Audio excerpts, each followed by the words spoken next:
우리 같이 먼저 기도드립니다. 우리를 사랑하시기에 친히 이 땅에 오신 주님, 주님께서는 우리를 채우라는 사랑을 베풀어 주셨고, 우리 주님이 당하신 고난의 십자가를 통하여 하나님의 사랑을 우리에게 확증하여 주었습니다. 사순절을 시작하며 우리가 더욱더 주님의 발자취에 우리의 모든 발걸음 하나하나를 맞추며 더욱더 주님을 닮아가기를 소망합니다. 주께 예배드리는 이 시간에 주 성령의 친히 하시는 말씀으로 우리가 하나님의 말씀을 우리 마음속에 받아들이기를 소망합니다. 이 종은 오직 도구로만 쓰시고 주 성령께서 친히 우리 마음문을 열어주시며 친히 말씀하여 주옵소서. 예수님 거룩하신 이름으로 기도드립니다. 아멘.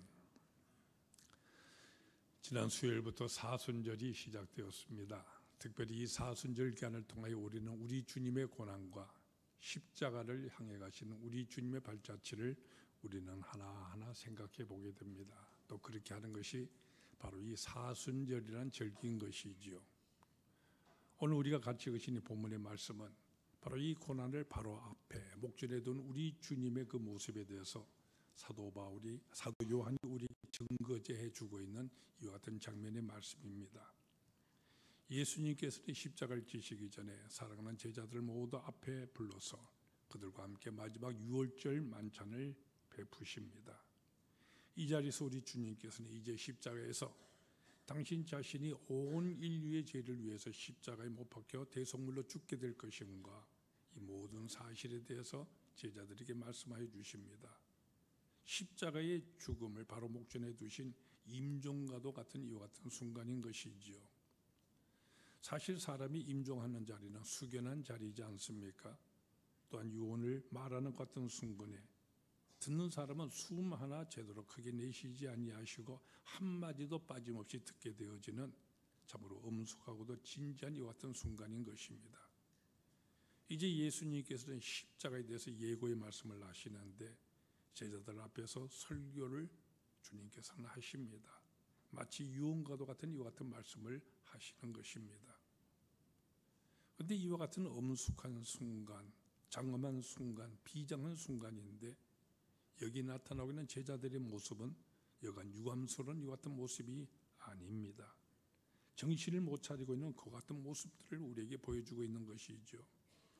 이와 같은 결정적인 순간임에도 불구하고 제자들은 서로가 네가 높으냐 내가 높으냐 이렇게 자리 다툼을 하고 있습니다. 해도 농후하고 천이 덜 들어도 한참이나 덜 들린 이와 같은 한심스러운 이와 같은 모습이라고 우리가 말하지 아니할 수가 없습니다. 이 장면을 놓고 저는 곧잘 내가 만약 그와 같은 처지에 있게 되었더라고 한다면 나는 과연 어떻게 하였을까 하고 생각해 보곤 합니다. 여러분이었다면 이와 같은 장면 속에 이와 같은 경우에 어떻게 하셨을 것 같습니까? 가령 여러분이 자녀들을 불러 놓아놓고 일장 훈계를 하시는데 이 자녀들이 듣지를 아니하고 자기들끼리 키득키득 장난을 치고 있다고 할 것 같으면 여러분은 어떻게 하시겠습니까? 매를 드시겠습니까? 그들을 향해 소리를 지르시겠습니까? 그들을 벌을 주어서 벌 세우시겠습니까? 그런데 예수님께서는 이렇게 하셨습니다. 아주 놀라운 장면인 것이죠. 조용히 일어나서 이 제자들의 발을 씻기시는 것입니다. 말귀를 못 알아들은 이 한심한 제자들, 이제 조금 후면 나는 잡혀가게 될 것이고 십자가의 그 참혹한 형벌을 받아야만 하는데 그동안도 그 사실에 대해서 몇 차례나 일러주었고 나를 따르는 자들은 모두가 자기 십자가를 지고 나를 따라와야 한다고 그렇게도 당부하고 일러주었었는데 십자가를 지기는커녕 그들 서로가 그저 내가 위다 네가 위다 하면서 다툼만 있는 이와 같은 한심스러운 제자들, 또 유대의 강심, 그 당시 관습으로는 이와 같은 만찬을 행하기 전에 반드시 손과 발을 씻는 것이 당연한 결례로 되어 있습니다. 따라서 제자들은 마땅히 그 누군가가 이 일을 행했어야만 합니다. 그런데 모두 다가 앉아만 있습니다. 그러면 누구더러 하라는 것입니까? 제자가 선생의 발을 씻겨 드리는 것이 낮은 자가 높은 자의 발을 씻겨드리는 것이 당연한 일이지 않겠습니까?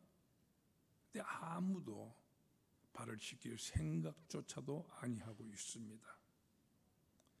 이런 한심스러운 제자들의 발을 예수님께서 씻기기 시작하신 것입니다. 게다가 그 자리에는 이 주님의 사랑을 배신하고 이제 주님 당신 자신을 팔아넘길 가룟 유다까지 거기 버티고 앉아 있습니다. 이 가룟 유다가 배신할 사실을 몰랐다고 한다면 아무런 문제가 되지 아니할 것입니다. 그러나 예수님께서는 이제 그가 나를 배신하게 될 것인가, 그 앞으로에 되어질 모든 일을 주님 다 알고 계십니다. 그런데도 그들의 발을 씻기시는 것입니다.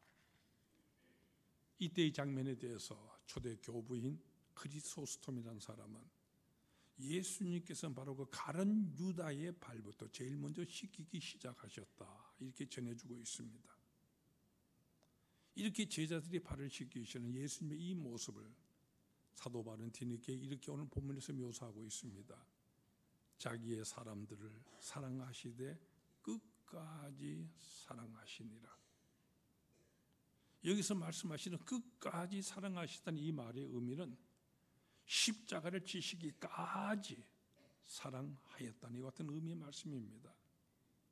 비록 이렇게 한심스러운 이 같은 모습들이고 이들의 배신과 함께 나는 내일이면 십자가에 매달려 죽게 되어지겠지만은, 그러나 오늘은 사랑을 하였다, 사랑을 한다, 죽기까지 세상 끝까지 생명 다하여 사랑하셨다는 이와 같은 뜻의 말씀인 것입니다. 죽으시는 그 순간까지 예수님께서는 제자들을 사랑하셨고요, 이 세상을 사랑하셨습니다. 이렇게 못난 제자들을 끝까지 사랑하셨습니다. 심지어는 가룟 유다까지도 우리 주님을 사랑하셨습니다. 놀랍지 않습니까? 어떻게 예수님께서는 이와 같이 하실 수가 있었을까요? 무엇이 이렇게 할 수 있게 하였고 이렇게 죽기까지 사랑하는 이 같은 힘, 이 힘은 어디서 과연 오는 것입니까? 그 대답을 요한이 이렇게 우리에게 말해주고 있습니다. 이후에는 알리라. 오늘 본문에 본 예수님께서 베드로에게 하고 계신 말씀이죠. 이후에는 알리라. 그 뜻이 무엇입니까? 그것은 바로 믿음인 것입니다. 이렇게 보잘것없는 그들이지만은 그들의 미래를 믿어주시는 바로 그 믿음 때문이었다. 본문은 이렇게 우리에게 말씀해 주시는 것입니다. 예수님은 제자들을 믿었습니다. 당신이 하고 계신 이 사랑과 수고와 봉사, 이것이 절대로 헛되지 않을 것임을 믿고 계셨습니다. 그렇기 때문에 너희가 지금은 모르지만은 이후에는 알리라고 말씀하시며 이렇게 제자들을 믿었습니다. 예수님께서는 바로 앞에 있는 이 베드로가 이제 3번이나 예수님을 모른다고 부인할 것임을 미리 알고 계셨고, 그래서 예고도 하셨고 또 경고도 하셨습니다. 그러면서 또한 바로 그 베드로에게 말씀을 하십니다. 그러나 네가 나를 위해서 이후에는 핍박을 받고 또 순교도 하게 될 것이다. 너의 그 믿음 위에 내 교회를 세우리라. 예수님은 제자들을 믿고 계시는 것입니다. 그들의 미래를 믿고 계시는 것이지요. 바로 이와 같은 믿음을 특별히 이 사순절 기간을 보내면서 무엇보다 우리 모두가 깊이 생각하며 배우고 닮아야 할 이 같은 사실인 것입니다. 오늘 우리들이 살아가고 있는 모든 삶이 바로 이 믿음과 연관되어 있기 때문입니다. 우리의 삶이 행과 불행이나 이것 자체들이 사실은 다 이 믿음과 연관이 되는 것입니다. 여러분은 우리가 살아가는 이 세상, 여러분은 어떻게 살아가고 계십니까? 여러분은 바로 우리의 이 인생 살아간다고 생각을 하십니까? 아니면 무엇인가 끌려가듯이 살아진다고 그렇게 여겨지십니까? 사실 우리 인생이란 살아가는 존재인가, 아니면 살아지는 존재가 하는 이것은 이미 아주 오래된 고전적인 질문 가운데 하나입니다. 내가 생각하고 또 결정을 하고 행동을 할 수 있기 때문에 우리는 살아가는 존재라고 분명히 말하고 싶습니다. 그러나 또 한 번 곰곰이 돌이켜서 생각해 보면 나는 내 뜻과는 상반되는 그런 것들에 의해서 끌려가고 있는 것도 같기 때문에 오히려 사라지는 존재가 아닌가 이렇게 생각되기도 합니다. 특별히 우리가 사는 이 현대에 사는 우리 모두들, 지금 우리 모두가 몹시 피곤한 이런 세상을 살아가고 있는 것임에 틀림이 없습니다. 물론 그 어른 때보다도 우리는 우리를 편리하게 해주는 이 기계들에 둘러싸여서 살고는 있지만 때로는 바로 그 기계들과 더불어서 경쟁을 하듯이 다투어가면서 살아가고 있는 것이 또한 우리가 사는 이 현실인 것도 사실입니다. 가령 새로 개발되어진 어떤 가전제품, 이것을 여러분이 사서 집에 들어놓았는데 여러분은 그것을 단번에 사용할 수가 있으십니까? 거기에 달리는 많은 이 동작 버튼들을 보면서요, 우리는 먼저 이 사용 설명서를 읽으면서 하나하나 그 사용법부터 익혀야만 합니다. 여기 깨알같이 써있는 사용 안내서, 그것과 이 기계를 대조해 보면서 바로 이것이 그 버튼인 것인가, 혹 내가 잘못 눌러서 어떻게 되는 것은 아닌가, 불안한 마음을 느끼게 마련입니다. 특별히 컴퓨터를 쓰시는 분들은 종종 느끼게 되실 것입니다만 몇 달이 멀다가 쏟아져 나오는 이 하드웨어들, 그것을 부지런히 업그레이드를 합니다. 또 새로 개발되어 나오는 소프트웨어, 이 프로그램들, 그것을 우리는 부지런히 익혀야만 합니다. 그렇지 못하면 한 발 뒤처진 낙오자처럼 그렇게 느껴집니다. 그럴 때 여러분은 무슨 생각을 하게 되십니까? 가끔 또 우리는 사건에 이 시간에 쫓기듯이 운전을 하게 되는 경우가 많죠. 5분, 3분, 1분을 다툴 때가 참 많이 있습니다. 그럴 때면 내가 주인인지 이 시기가 주인인지 알 수가 없을 정도입니다. 또 현대를 살아가는 우리들, 물질에 시달리고요, 많은 공해에 시달리면서 특별히 사람들에게 시달리면서 우리는 살아갑니다. 사랑하는 사람만 만나는 것이 아니라 사랑하지 않는 사람도 만납니다. 반가운 사람만 만나는 것이 아니라 반갑지 않은 사람도 우리는 만나야만 합니다.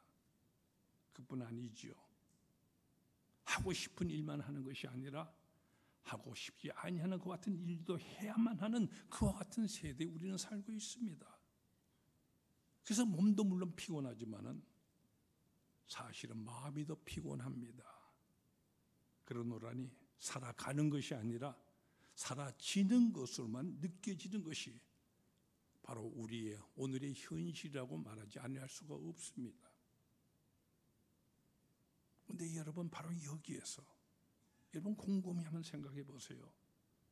이렇게 우리 인생이 살아가는 존재가 아니라 사라지는 이런 피곤한 존재가 되는 이유, 그것이 어디에 있다고 생각되십니까? 여기에 대해서 하나님 말씀 성경은 한마디로 우리에게 대답해 주십니다. 믿음이 없기 때문이라고요. 내일에 대한 믿음, 미래에 대한 이 믿음과 확신이 없기 때문이라고 말씀을 하십니다. 사실 그렇습니다. 이웃에 대한 믿음, 나아가서는 이 하나님에 대한 이 믿음이 우린 참 부족합니다. 그리고 자기 자신에 대한 이 믿음도 사실 없습니다. 사실 알고 보면 이와 같은 믿음이 없기 때문에 우리는 세상을 탓하며 누구를 탓하면서 살아가게 마련인 것이죠. 그런데 여러분 생각해 보세요. 어떤 사람은 산이 높다고 이렇게 탓을 합니다. 그러나 정상까지 오를 수 있는 능력이 있는 사람은 산이 높을수록 좋다고 그렇게 말하지 않습니까? 스릴이 거기에 있고 그로 인해 영광과 자랑이 오히려 거기에 있기 때문인 것이죠. 어떤 사람이 이 세상에 거치고 험하다고 이렇게 탓하고 있습니다. 그런 모든 역경을 넘어설 수 있는 용기와 지혜를 가진 사람은 오히려 거친 세상이기 때문에 더 살만하다고, 그 세상 살아가는 자신이 더 자랑스럽게 느껴진다고 이렇게 말을 합니다. 학생들은 시험을 참으로 싫어합니다. 사실 힘든 것이 사실입니다.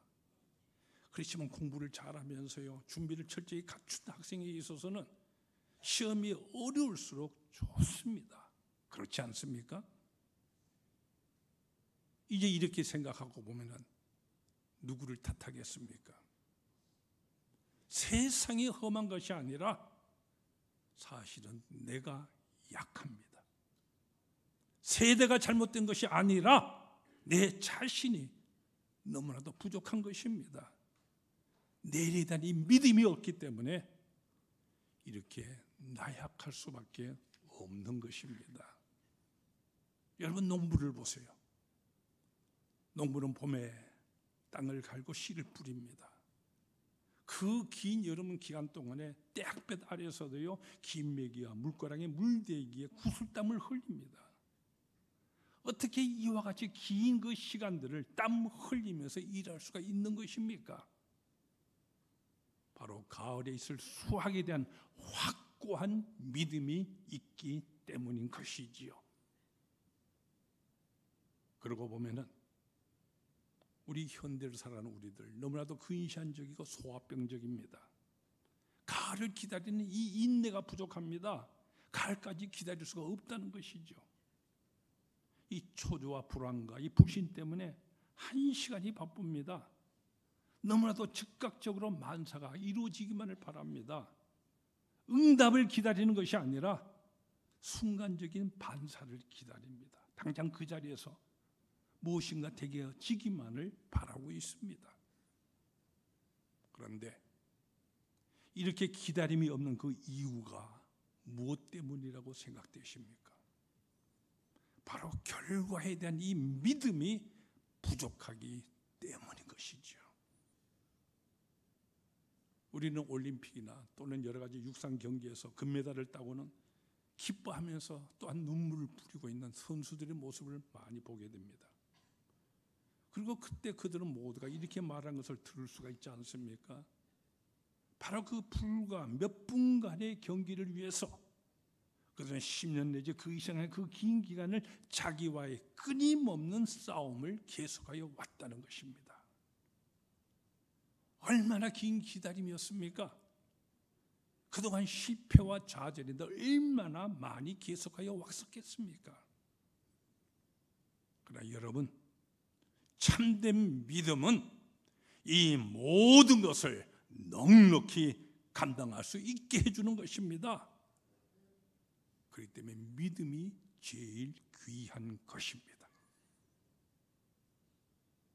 다음으로 우리는 본문에서 그러면 이 같은 믿음이란 구체적으로 무엇을 말하는 것인가? 바로 그 구체적인 내용을 우리는 찾아볼 수가 있습니다.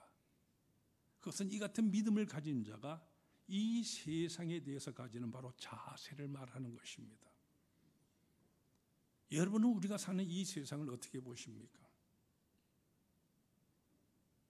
자기 이름 석자도 저도 쓸 줄 모르는 어떤 할머니가 세상을 떠나면서요, 자녀들 앞에 불러놓고는 이렇게 유언을 했다고 합니다. 이 세상에는 나쁜 사람보다도 좋은 사람이 더 많단다. 그런 줄 알아라. 그리고는 돌아가셨습니다. 참으로 훌륭한 어머니이십니다. 근데 반대로 어떤 젊은 여자가 있었는데요, 어쩌다가 한 남자에게 배신을 당하고는 이 세상의 남자는 다 못 믿을 사람이다, 이렇게 말을 합니다. 도대체 몇 사람이나 겪어보았는데 그런 말을 하는 것입니까? 그저 한 사람을 본 것뿐인데 다 보았다고 말합니다. 그저 한 사건을 경험한 것뿐인데 전체를 다 경험해 아는 것처럼 말합니다. 얼마나 잘못된 생각입니까? 근데 여러분, 어디 그 여자 한 사람이 그러고 있는 것입니까? 곰곰이 생각해 보세요. 우리 대부분이 다 그렇게 생각을 하고 또 그렇게 말해버리지 않습니까? 여러분, 예수님을 보세요. 베드로가 모른다고 부인할 것임을 우리 주님 미리 알고 계셨습니다. 그러나 제자들을 믿으셨습니다. 얼마나 중요한 얘기입니까? 예수님은 여기 가룟 유다가 있다는 것도 알고 계십니다. 불과 몇 시간 후면에 이 가룟 유다가 배신할 것임을 알고 훤히 알고 있으시면서도 그의 발을 씻기셨습니다. 이때 만약 예수님께서 우리가 흔히 그러는 것처럼요, 감정적으로 혼돈을 하고 있었다고 한다면은 바로 이 가룟 유다에 대한 이 미움 때문에 다른 제자들까지 다 나쁘게 생각할 수도 있는 바로 그 같은 형편입니다. 가령 내 제자들 다 못 믿겠다, 한심한 것들이다, 이렇게 말씀하셔도 할 말이 없습니다. 사실 이 가룟 유다 외에도 다른 제자들 역시 한심한 상태였기 때문입니다.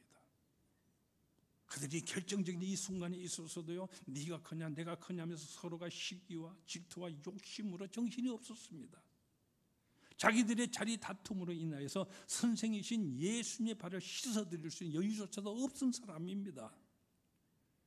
이런 제자들인데도 불구하고 예수님께서는 어떻게 하십니까? 오히려 그들의 발을 씻기십니다. 제자들은 예수님의 뜻을 몰랐습니다. 이해할 수조차도 없었습니다. 그러나 주님은 말씀하십니다. 지금은 모르지만 이후에는 알리라. 그리고 그들을 믿었습니다. 여러분, 바로 여기에 신앙이라고 하는 것이 있는 것입니다. 이 믿음의 신앙은 현재적인 것이 아니라 미래적인 것입니다. 그래서 히브리서 기자는 믿음은 바라는 것들의 실상이요 보지 못하는 것의 증거라고 말씀을 하시는 것입니다. 자녀들이 어렸을 때 부모의 마음을 잘 모르지 않습니까? 그럼 그들이 결혼을 하고 자식을 낳게 되면은 그때는 이 부모의 진실된 마음을 알게 됩니다. 후에는 반드시 알게 됩니다. 그렇기 때문에 여러분 너무 초조하게 즉각적인 반응을 요구하지 마세요. 지금은 모르지만 이후에는 알게 됩니다. 이렇게 믿음은 미래적인 믿음인 것입니다. 사랑하는 베드로 성도 여러분, 우리는 모두 하나님을 믿는 믿음의 사람 그리스도인들입니다. 여러분, 우리가 신앙 생활을 한다는 것이 구체적으로 무엇을 말한다고 생각하십니까? 바로 주님을 닮아가는 것이죠. 우리 그리스도인들은 모두 다가 예수님을 닮아야만 하는 이와 같은 사람들인 것입니다. 그런데 우리가 예수님을 닮음에 있어서 무엇보다 예수님 바로 이 믿음을 우리는 가장 먼저 닮아야 하는 것입니다. 조급하지 말고 미래에 대한 이 믿음을 우리는 가져야만 합니다. 이 세상을 탓하지 말고 반응이 없다고 인사가 없다고 알아주지 않는다고 나무라서는 안 됩니다. 남이야 뭐라 하든 내가 해야 할 일, 그것을 우리는 하는 것입니다.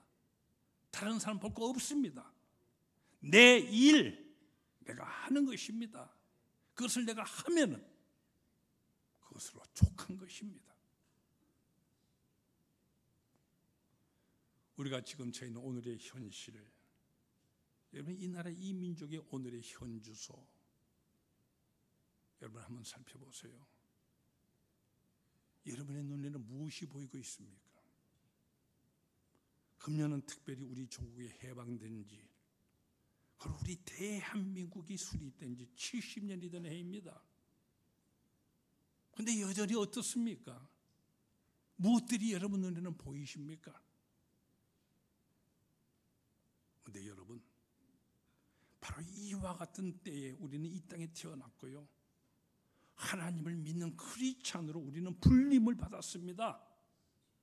우리는 어떻게 해야 하겠습니까?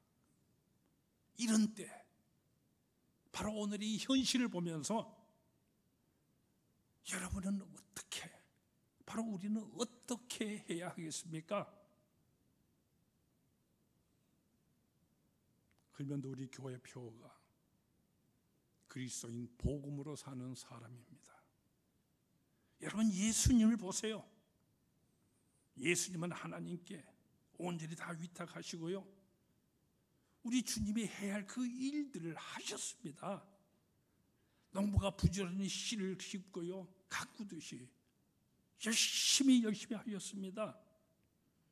그러면 하나님의 그 섭리와 역사와 능력에 완전히 위탁하셨습니다.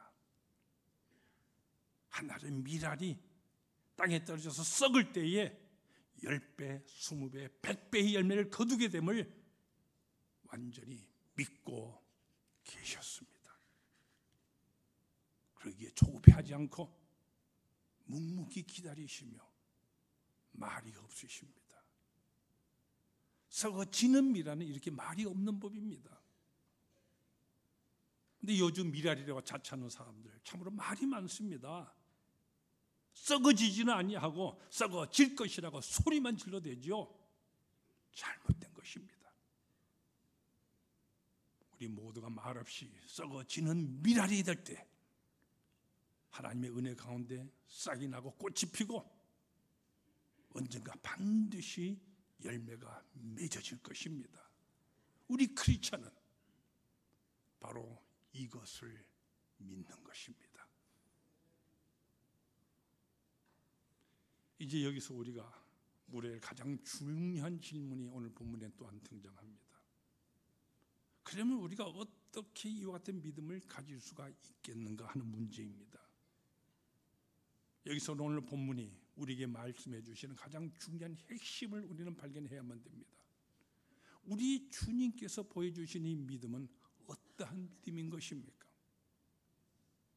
우리 주님께서는 이후에는 알리라고 말씀을 하십니다. 근데 우리 주님께서 보여주신 이 후에는 알리라고 하는 이 말씀, 바로 이 믿음은요, 단순히 시간이 흘러가게 되어지면은 그 언제가 때가 되면은 그렇게 되겠지 않은 그런 막연한 기대를 말하는 것이 아닙니다. 복권을 사들고요, 언제가 당첨이 된다면 하고 행운이 오기를 기다리는 것 같은 그런 것이 아니라는 말씀입니다. 선거운동할 때 보지 않습니까? 어떤 사람은 PK를, DK를 또는 호남을 또는 같은 학교 동문임을 강조하면서 그리고는 여러분을 믿는다고 말합니다. 이런 믿음이 아닙니다. 어떤 부분은 은근히 자식들에게 나 늙으면 너 어떻게 할래? 나는 내 아들을 믿는다고 말하곤 그러죠. 이런 믿음을 말하는 것도 아닙니다. 예수님께서 이후에는 알리러 가신 이 말씀의 의미, 이것을 우리는 깊이 깨달아 알아야 하는 것입니다. 예수님께서 말씀하신 이후에라는 말은 결단코 시간적인 그런 개념이 아닙니다. 만견이 언젠가는 되겠지 기대를 거는 운명론적인 이와 같은 기대, 그것도 아닙니다. 이것은 창조적인 사건입니다. 이후에라는 이 말은 사건적인 것입니다. 예수님의 말씀, 그 말씀 뜻대로 풀이하면은 내가 십자가에 매달려 죽은 그 후라는 뜻입니다. 지금은 너희가 모르지만은 내가 십자가에서 죽고 부활하고 성천하고 성령의 강림을 하면은 그때는 알리라, 바로 그런 뜻입니다. 따라서 이 후이라는 이 말은 내가 너희를 위해서 죽겠노라, 내가 너를 위해서 십자가를 지겠노라, 희생을 하겠노라, 너희가 알기까지 그렇게 하겠노라, 이것이 바로 이후에는 알리라 하시는 그 말의 의미인 것입니다. 예수님의 믿음은 스스로의 희생과 이 헌신을 함으로써 그렇게 되게 하는 창조적인 그와 같은 믿음인 것입니다. 이것을 분명히 우리는 깨달아야 됩니다. 이제 여러분 스스로에게 물어보세요. 나는 미래에 굳건한 믿음이 있는가? 이 믿음이 있는 자는 결코 사라지는 그런 삶으로 끌려가듯 피곤하게 그렇게 살지를 않습니다. 살아가는 창조적인 삶을 살게 되는 것입니다. 한 알이 미랄이 땅에 떨어져 썩어야 한다는 이 말, 언뜻 듣기에 참으로 불안하고 믿기 어려운 신화적인 그런 말처럼 들리기도 할 것입니다. 그러나 예수님께서 말씀하신 그대로 한 알의 미랄이 되어서 썩어서 죽어가면은 그때는 알게 됩니다. 내가 완전히 나의 교만한 마음을 죽이고 겸손해지면은 그때는 압니다. 만약 아직도 희미하다고 한다면은 그것은 내가 바로 이 나의 오만이 아직도 살아서 꿈틀거리기 때문입니다. 깨끗이 죽어지면은 그때는 반드시 알 것입니다. 성도 여러분, 우리 믿음을 새롭게 해야 합니다. 그래서 우리의 이 소망을 확실하게 만들어야 합니다. 순수한 사랑을 해야 됩니다. 그러기 위해서 우리는 주님의 음성에 조용히 귀를 기울여야 합니다. 우리 주님이 이렇게 말씀하십니다. 지금은 모르지만 이후에는 알리라. 내가 이를 위해서 십자가를 지겠노라. 내가 이를 위하여서 썩어지는 미랄이 되겠노라. 십자가 뒤에 있는 능력, 십자가 뒤에 있는 이 놀라운 주님의 역사를 우리는 바라보면서 주님의 길을 우리는 따라가야 할 것입니다. 그렇게 할 때 우리 주님께서 우리에게 주시는 귀한 말씀이 바로 여러분의 것이 됩니다. 네가 죽도록 충성하라. 그리하면 생명의 관을 너에게 주리라. 기도하십시다. 사랑의 주님, 이후에는 알리라고 하신 말씀 그대로 오늘까지 참아주신 것 감사합니다. 간절히 기도하오니 나를 위해서 십자가를 지신 것과 내 발을 씻기시며 인내하신 것과 그리고 우리를 믿어주신 크신 사랑을 깊이 깨닫고 늘 감사하게 하옵소서. 이제 오늘은 우리 또한 그 사랑에 보답하며 오늘은 주를 위해 우리가 희생할 수 있고 그래서 새 사람이 되어서 이웃을 향해 이 나라와 이 시대를 향해서 썩어지는 미랄이 되며 그래서 조용히 주님의 뜻을 기다리며 그 뜻을 분별하여 주님의 뜻을 이루어나가는 분명한 믿음의 사람이 되게 하여 주시옵소서. 예수님 이름으로 기도하옵나이다.